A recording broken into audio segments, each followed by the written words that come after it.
Good morning and welcome to PepsiCo's 2026 first quarter earnings question and answer session. Your lines have been placed on listen only until it is your turn to ask the question.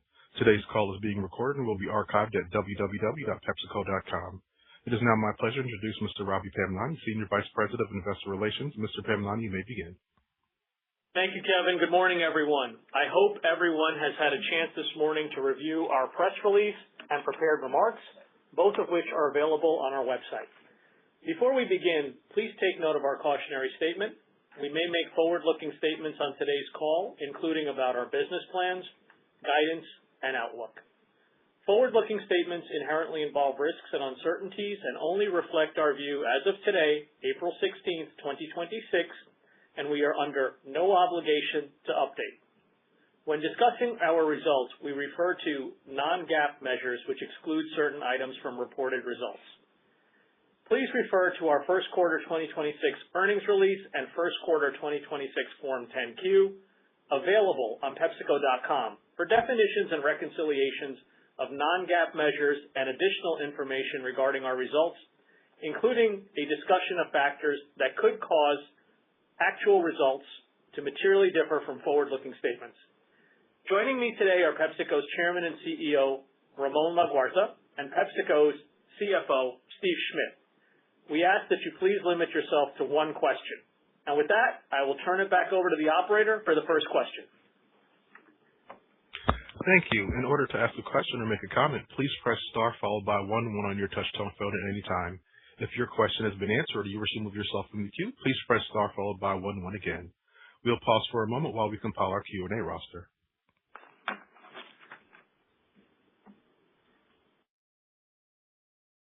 Our first question comes from Dara Mohsenian with Morgan Stanley. Your line is open. Hey, good morning. So, you guys are first up in large cap staples, so I thought it was appropriate to start with just an update on any impacts from the Iran conflict that are now contemplated in guidance and how that ties to your full year earnings visibility. So first, maybe Steve, on the cost side, just can you highlight what's changed in terms of your cost assumptions, any sizable pressure points individually as you think about the cost situation, and also if you're more locked in at this point on costs with hedging and contracts or a bit more open-ended for the full year. And I'm presuming costs have gone up, so what are the offsets internally as you think about 2026 earnings visibility? And do you think you still have that visibility even with the external volatility? And then Ramon, if I can slip a second one in, maybe you can just touch on international demand. Obviously another solid quarter, continuation of momentum there, but in theory there's also some macro risk to demand post-Iran. So if you can touch on the international regions, if you're seeing any impact from the conflict later in March or April so far, that'd be helpful. And again, the juxtaposition of sort of internal momentum versus the external volatility, and if you think you can drive continued momentum going forward. Thanks. Hey, Dara, it's Steve. Thanks for the question, and good morning, everyone. Obviously, we've been spending a lot of time here. A few things maybe. We've had no major issues from a supply chain standpoint. We're seeing really nice continuity there. The teams are managing it well. I think in times like these, the scale of PepsiCo is really an advantage. I really want to thank our supply chain and procurement teams for the work they're doing. I know they're working around the clock to manage this, and they're doing a really nice job making sure that we continue to service our customers. We do have some systemic hedging programs in place. That does give us some near-term visibility here. We typically have about 6 to 12-month hedges in place. Now, our assumption is that inflation will come. The order of magnitude we're still working through, and I think a lot of that is still to be determined. And the way I think about it from my experience on how you manage inflation would be kind of three ways over time. One, you grow your way through it and really leverage your infrastructure. The second is you push harder on productivity. And third, you do have options with your price pack architecture. We'd like to do the majority of it through the first two, but I think the reality is, depending on the magnitude and time that we have inflation, we'll likely play in all three areas to combat the inflation that we'll see. From a visibility and guidance standpoint, our assumption is that we can mitigate what comes our way this year, and that's really reflected in our assumptions on guidance. As you might expect, we've started to begin our work on 2027 scenarios, but we're still working through that, and we don't have anything more to share on that today. But Ramon, maybe you take the second part. Yeah, Dara, so I would emphasize Steve's point that at this point in the play, the scale of PepsiCo and the resilience we've built over the last few years, especially after COVID, and our supply chain, we built a lot of redundancy in terms of our key materials and multiple supply points for our key materials. So that's giving us an advantage, obviously, our hedge program. And as Steve mentioned, the seniority and experience of our leaders on the ground make a big difference because they provide agility, they provide good common sense on how to deal with situations, protecting our people, but also driving for growth in moments of complexity. Now, with regards to the international business, as you saw, is very strategic to our long-term growth strategy. Is one of the key pillars. It's been accelerating, and actually, to your question, it continues to accelerate. So we haven't seen an impact on demand in the last, since the war started. We have very strong commercial programs. Actually, I would say in some markets we're seeing a benefit because we have better supply chain than some of our competitors, especially in the food business. So nothing too remarkable at this point. We're executing our very strong commercial programs for the summer. The World Cup is a big driver of execution and innovation during the summer, and the teams are full speed executing that, along with some other transformation of the portfolio. So the international business is very solid, continues to accelerate, and in our guidance, we haven't assumed any impact because we're not seeing any at this point. Thank you. One moment for our next question.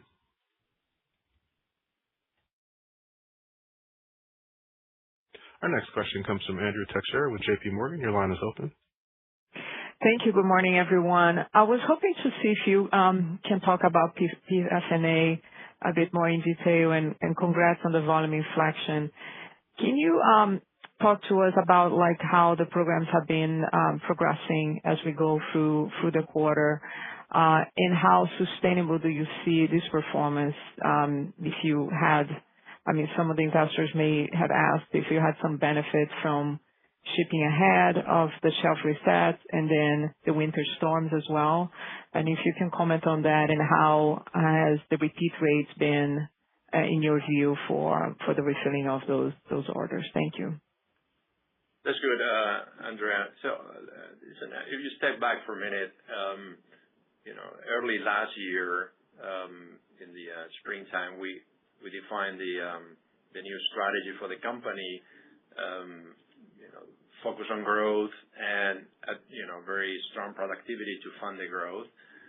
The company has been executed across all the different sectors, this strategy with rigor and a sense of urgency, and we've seen results in Q4 and continued sequential improvement in Q1, as you saw. Now, when you go down to the North America Foods business, this was a holistic commercial strategy focused on growth.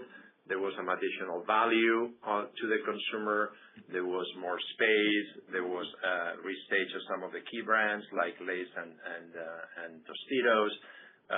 There was a lot of innovation to accelerate our what we call permissible and functional. And there was a repurpose of funds towards away from home to accelerate away from home. All of that is delivering for us. So when you see the 2% volume growth, is a combination of all these elements, more value in some of the core brands, multi-packs and multi-serve is one lever, but it's a much more holistic. We feel good about where we are at this point in the journey. Still in the process of all the shelf resets and launching the innovation. I would say by the end of Q2, we'll probably be almost completed in that process. But the early reads are quite exciting. Now, if you think about 2% volume growth, about 4% unit growth.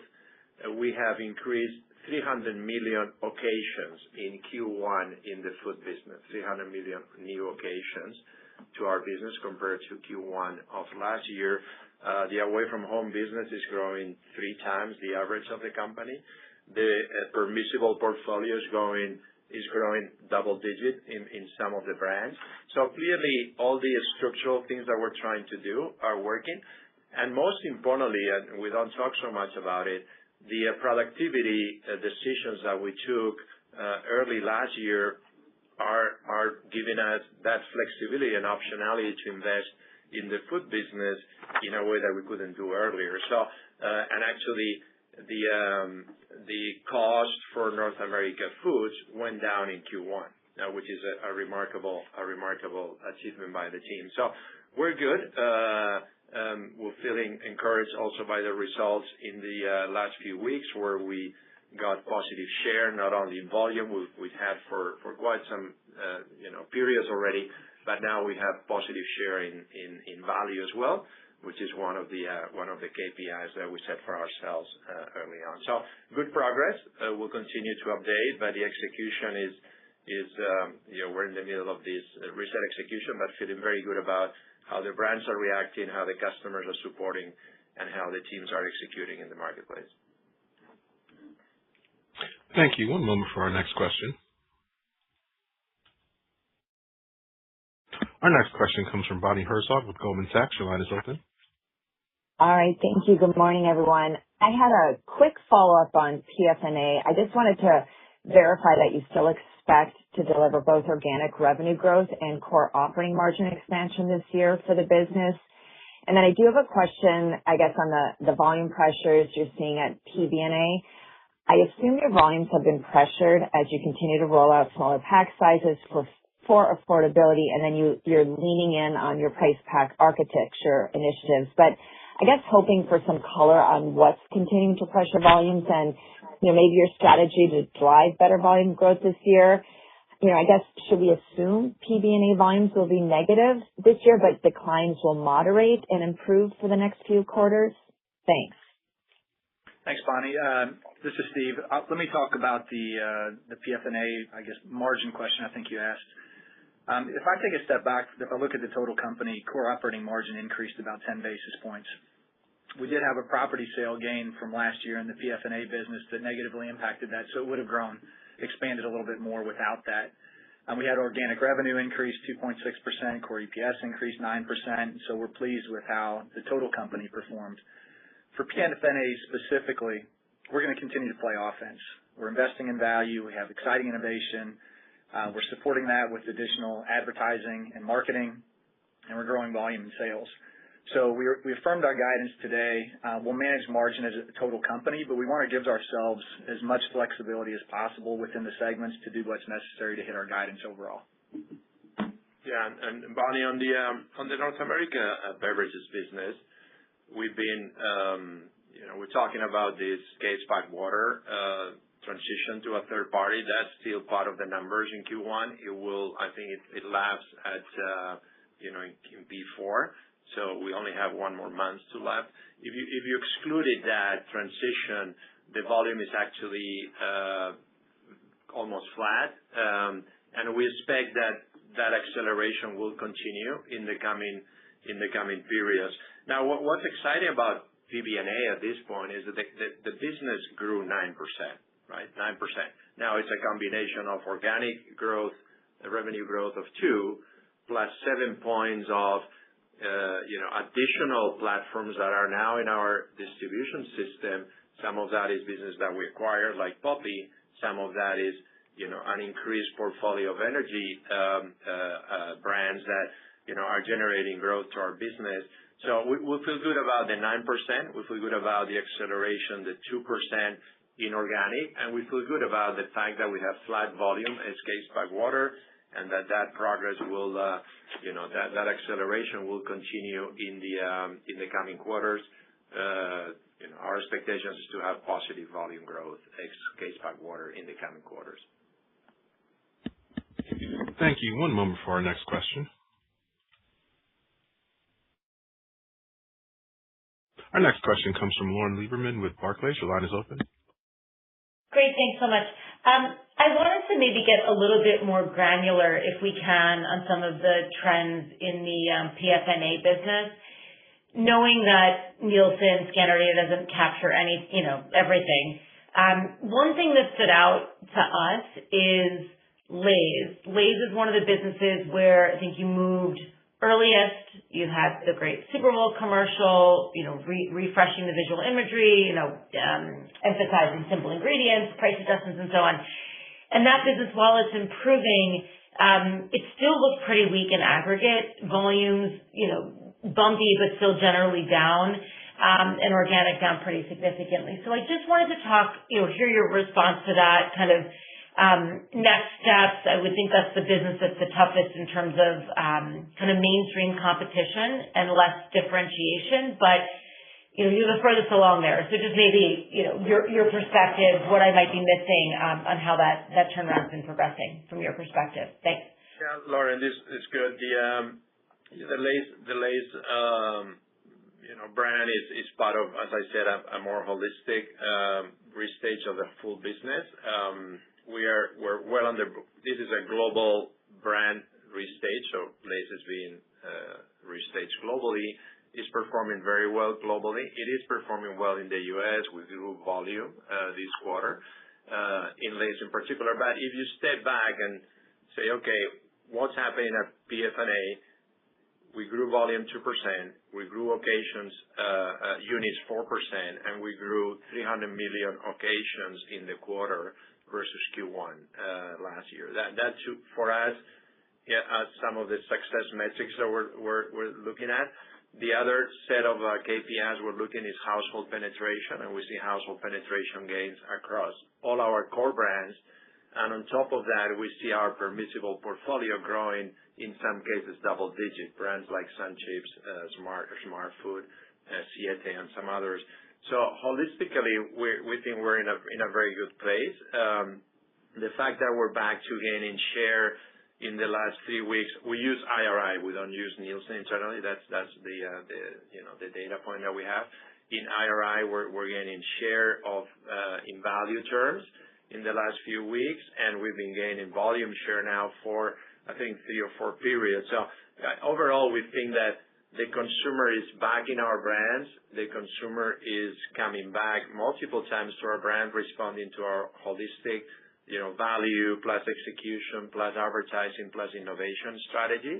And there will be more, as we execute the full space transformation and innovation execution, we'll see we're very optimistic about the sequential improvement of that business, and we think we're on track, actually a little bit ahead of where we thought we would be by now. Thank you. One moment for our next question. Our next question comes from Kevin Grundy with BNP Paribas. Your line is open. Great. Thanks. Good morning, everyone, and congrats on the progress in the quarter. Wanted to ask you both on the organic sales guidance and your expectations for the back half of the year. So I think the existing commentary was that if successful with North America Foods and International continues to progress well, et cetera, you could deliver toward the higher end of the 2-4 in the back half of the year. You sounded good on International to me, maybe even a little bit better despite the conflict. Promising with the return to volumes in North America Foods and same on with beverages. So I just wanted to see if that is still the expectation, that the exit rate for the year is going to be closer to the lower end of your long-term guidance of the 4-6. So your comments there would be helpful. Thank you very much. Sure. Hey, Kevin, this is Steve. Maybe I'll start. Really no change in the guidance from the top line standpoint. We guided 2-4 and the upper end of that towards the back half of the year, and that is as good an estimate as we can give you at this point in time. In terms of the progress of the financial performance over the year, I think in the last call we talked a little bit about the year being balanced between the first half and second half, and I still think that's as good of an estimate as we can give you at this point in time. Yeah, Kevin, I think if you look at all the execution of the hungry and thirsty for growth strategy across the company is very positive. We see an acceleration in international, continue that. We're seeing momentum in PBNA, both organic and reported, so that is good as well. Sequential growth in PFNA, as I said, probably a little bit ahead of what we thought at this time. Nothing has changed for us to give you guys a different guidance on how we see the business evolving and where we plan to be by the end of the year. Thank you. One moment for our next question. Our next question comes from Filippo Falorni with Citi. Your line is open. Hi, good morning, everyone. I wanted to ask a follow-up on PFNA, especially on the innovation and the distribution gains that you're expecting. Ramon, you mentioned you should be mostly done by the end of Q2. How should we think about the relative size of distribution gains and the contribution from innovation in Q2 versus Q1? You have a lot of products shipping in Q2, like Doritos Protein, Good Warrior, Smart Food with fiber.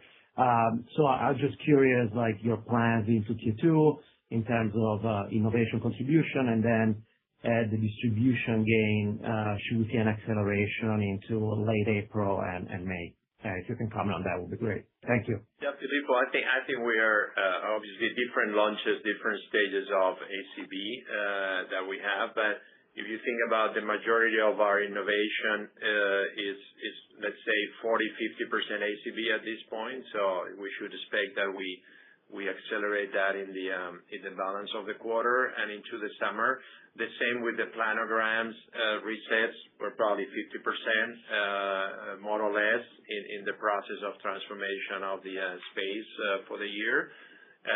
The space gains that we are getting from our retail partners are pretty much as we expected. Some customers a bit more, some customers a bit less, and we continue to work with them in win-win programs for the summer where this category is very relevant to consumers.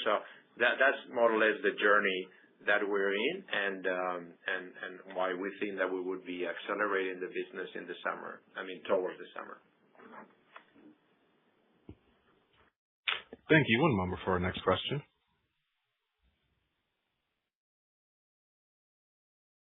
Our next question comes from Michael Lavery with Piper Sandler. Your line is open. Thank you. Good morning.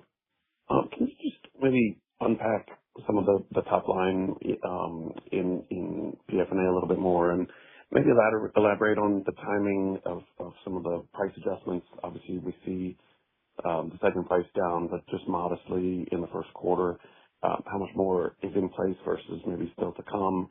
Just on some of the category assumptions looking ahead, some of the SNAP revisions and cuts are still quite early. Anything you're seeing or how you're factoring that into guidance and just maybe some thoughts on your expectations for GLP-1 impact. This is Steve. Maybe I'll take the SNAP question. We did have 8 states. There were 8 states that began restriction in the first quarter.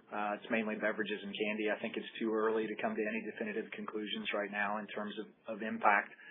It's obviously something we'll watch closely, see how customers balance SNAP funds with other discretionary income for purchases over time. I think the LRB category overall remains robust, and we'll continue to monitor it. Yeah, and to complement what Steve said, on the food side, we're seeing the savory snacks category accelerating with part of that is our efforts, obviously, to bring more consumers into the category. Our retail partners are working with us in that journey. Is a very relevant category to everybody. We're seeing that category accelerating in many parts of the world. Savory snacks is growing ahead of food. In the U.S., some weeks is already growing ahead of food, which is a good sign, and we're gaining share of that category. Overall, we see LRB consistently growing above food and beverages, and we're seeing savory snacks continuing to accelerate and eventually stabilizing and growing ahead of food and beverages, which has been the historic norm in the past. That is we've always thought that as leaders of the savory snack category, one of our key objective is make sure that the category is healthy and we continue to bring consumers into the category. Some of them have lapsed. They're coming back, innovating to bring more families, more consumers into the category. So that's the assumption for balance of the year. And so far, it's so good. As I said, we've brought in a lot of consumption occasions into the category in Q1, and we see the same trends in Q2. Thank you. One moment for our next question. Our next question comes from Robert Moskow with TD Cowen. Your line is open. Hi, thanks for the question. You talked about your market shares in PFNA. I want to know if you could talk about it in PBNA also. Is it fair to say that on a value basis, those shares are still in decline? And is that part of your strategic review? Will you be evaluating, how to improve market share as well as what I think we're all focused on, the bottler network? Thanks. For sure. I mean, obviously, market share is the key. Now, let's step back for a minute. PBNA is growing 9%, total business, right? So, we're growing at an accelerated way, including energy. So we see ourselves participating in the energy portfolio through our Celsius investment and our distribution of Celsius. That's gaining share. We see ourselves, obviously, very strategically leading the functional hydration category, and that category is accelerating. For the first time in several years, we see functional hydration, including sports and the rest of functional hydration, growing ahead of LRB. That's a key objective for us as well. We see Gatorade and Propel gaining share there. We still have some work to do on accelerating the coffee business and accelerating the tea business, where we're also leaders. Some of the innovation that we have in the Starbucks portfolio is intended to do that. And then in CSDs, we continue to have good growth in modern soda, which is a segment that keeps accelerating. Our coffee business is starting to accelerate now in Q2. And then obviously we have opportunities with Mountain Dew that we have highlighted for quite some time. Now, some of the innovation that we've put on the market, early innings, but both the Dirty, Mountain Dew, and Baja and Cabo, different flavors on the Mountain Dew, are starting to grow the brand, which is very encouraging for us. And then on the Pepsi business, we're lapping some of the events that happened last year. We continue to see no sugar Pepsi growing ahead of competitors, and we are optimizing pricing, sizing on the rest of the business to participate in a better way during the summer period. So overall business, we feel good about the 9% top line growth and how we're participating in different segments of the category to drive the growth for PBNA. Thank you. One moment for our next question. Our next question comes from Peter Grom with UBS. Your line is open. Thanks, operator, and good morning, everyone.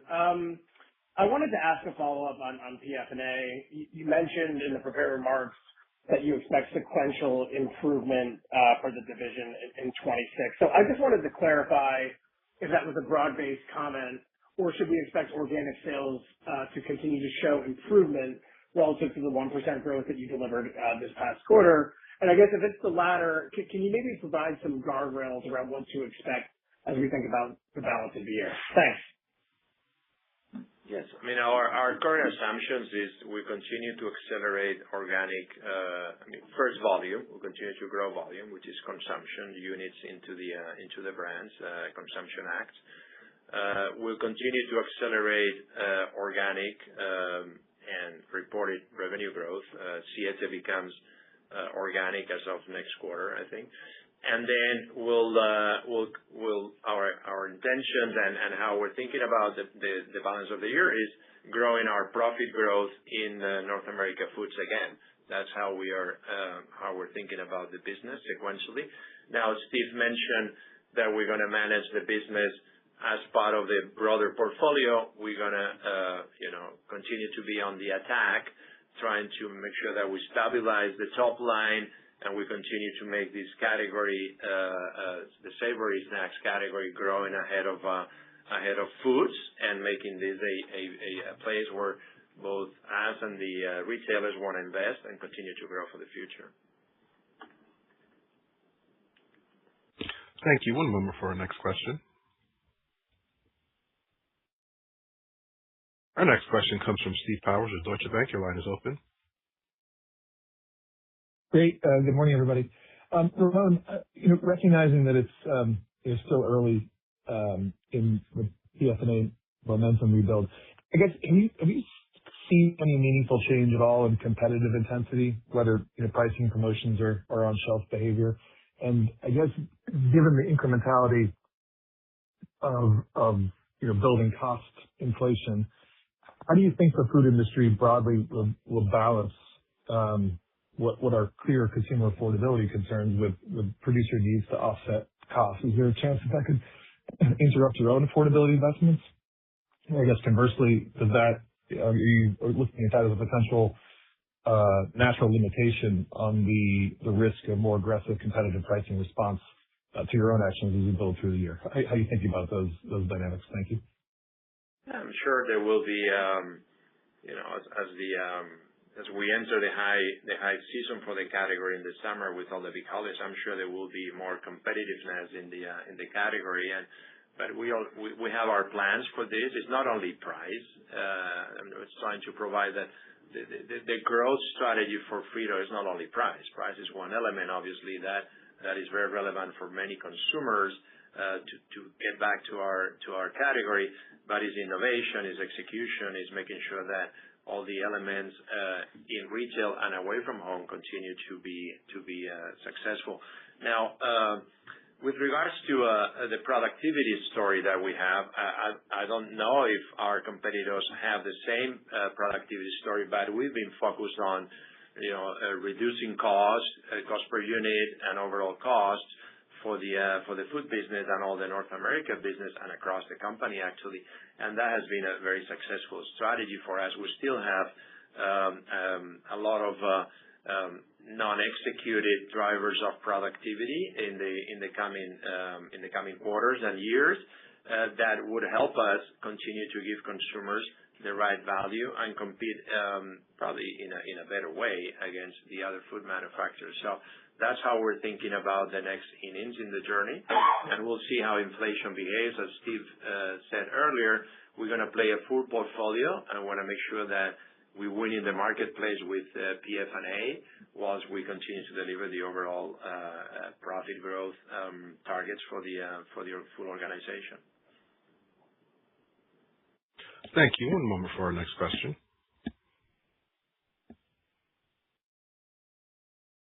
Our next question comes from Robert Ottenstein with Evercore. Your line is open.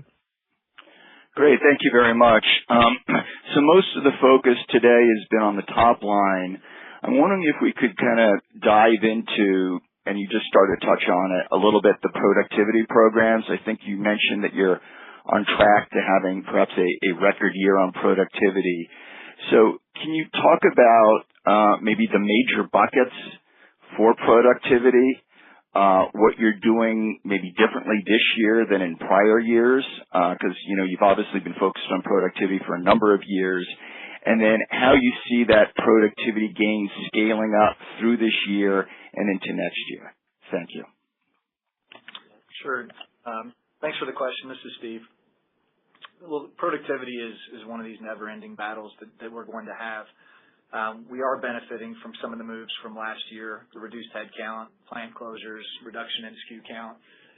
It's encouraging to see key metrics like cases per hour in our supply chain continue to improve. So we've got some things that are really working in our favor that allow us to play offense as much as we have to grow volume. We're going to continue to remain very focused on customer service measures while we do this and reduce expenses. I think overall we have more work to do on the total company cost structure. It's little things that we'll look at, like just different things in the supply chain. It's like whether overtime hours are trending the way we want, the little details of how we're operating to make sure that we get the operating metrics really in line with where we need them to be to drive the productivity overall in the company. But we have good progress there. We have lots of work to do, and it's a big part of our strategy to make sure we continue to play offense. Yeah, and also I would add, some of the big drivers that we've been talking about in the past, we continue to execute. So global shared services, deploying technology across the company and AI, both in our supply chain, but also in how we do transportation, how we optimize routes. You think about in many countries around the world, we're moving to digital ordering systems where we reduce the time that our salesmen expect to take an order. And so we're leveraging technology in a very holistic way, and AI and data to drive efficiency and transformation of cost, not only efficiency across the system, both supply chain and go-to-market, the two big buckets. We're also optimizing our advertising and marketing. We're getting better at the multi-year journey on return on investment on marketing and trade. So those are two big demand budgets that we're optimizing. So if you think about where we are in the journey, we're in a multi-year journey, and we're executing all these strategies across, all of our anchor markets, obviously, including the U.S. And we're testing and learning the idea of, can we create more value, both growth and cost, by integrating more the supply chain in the U.S. And we're live in some tests in Texas, and we're going to deploy that in some other states. That is another vector of cost transformation going forward that we're going to learn more in the next few quarters and update you guys later in the year, early next year. Thank you. One moment for our next question. Our next question comes from Kaumil Gajrawala with Jefferies. Your line is open. Hey, guys. Good morning. Ramon, you had mentioned the very substantial increase in the number of occasions. Can you maybe dig into that a little bit more? Who are these consumers, or what are those occasions? Are they different from the core? It just sounds like it was obviously quite a success so far. I'd just like to learn more about what's behind it. Thanks. I'll give you a couple of examples, Kaumil, and so you can get a sense. Obviously, by optimizing the value in some of our multi-serve and multi-packs, both in Lay's, Doritos, Ruffles, etc., and also in Gatorade, we are bringing lapsed consumers into the brand. So these are consumers that had left the brand, either moved to stop buying the category or moving somewhere else. So that is kind of growth in the core. At the same time, if you think about the consumers that are coming into the category because of innovations like Naked, or we're seeing already some in some of the innovation from Gatorade with no artificials, low sugar, we're seeing consumers that were not in the category, but because they loved our favorite, now we're offering solutions with no colors, no artificial colors, no artificial flavors, and they're coming back to the category. So two types of consumers coming into the category because both of a stronger core and also innovation that drives incrementality to the category. And I think we're going to continue to play both levers. The other, obviously, that applies to both foods and beverages, and we will continue to do this not only in the U.S., but also in our international markets where we're starting to deploy some of the innovation from the U.S., and we're seeing also an acceleration of the category, especially developed markets in Europe.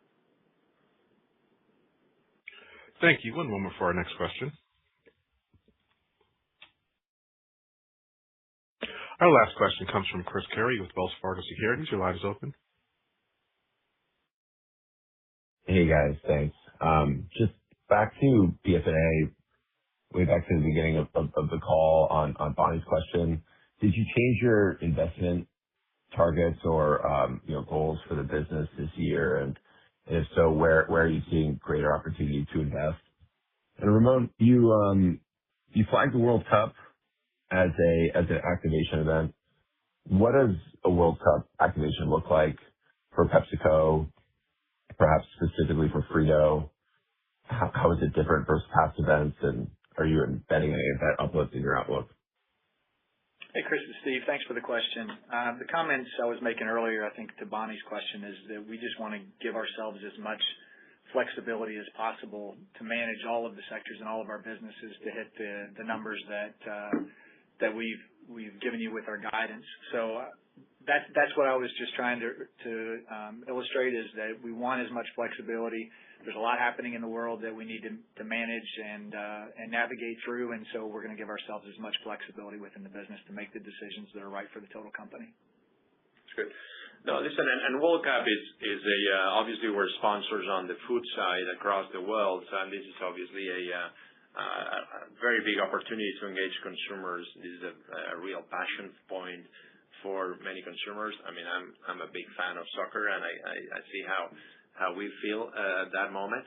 Now, it's very holistic. If you think about innovation, we're going to have flavors from around the world being executed in every market.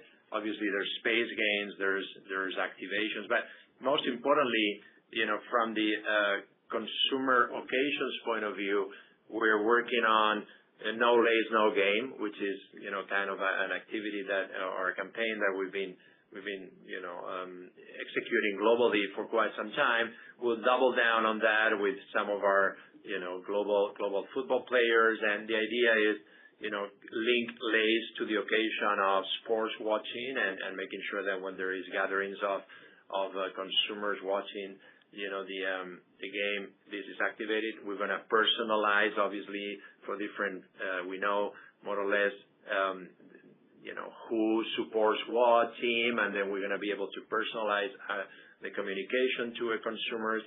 We're going to have fan of the match, so we're going to have different activations in every game where our Lay's brand will nominate fans of the match. We're going to have Quaker participating as well in the event. As the players walk into the stadium, the little children will have Quaker brand, and that's going to be part of a restage of Quaker globally. And then obviously we have partnerships with our retailers and quick delivery partners around the world to make sure that we capture those occasions in the moment, and consumers have the opportunity to order Lay's and to order some of our drink combinations to enjoy the game with friends. So a lot of occasion development, a lot of brand awareness, a lot of personalization, and some innovation to drive excitement across the world, obviously space gains and retail partnerships. So it's a very holistic activation across the world. I think, especially for countries where per capita low, this is a huge idea for us to bring new consumers into the brands and also to develop frequency and some new occasions. So we're excited, and we can already see some of the acceleration in some of the international markets because of this activation. So thank you very much for your questions and your support, and thank you for the confidence you've placed in us in PepsiCo, and look forward to further conversations in coming quarters. Thank you very much. Ladies and gentlemen, that concludes today's presentation. We thank you for your participation. You may now disconnect and have a wonderful day.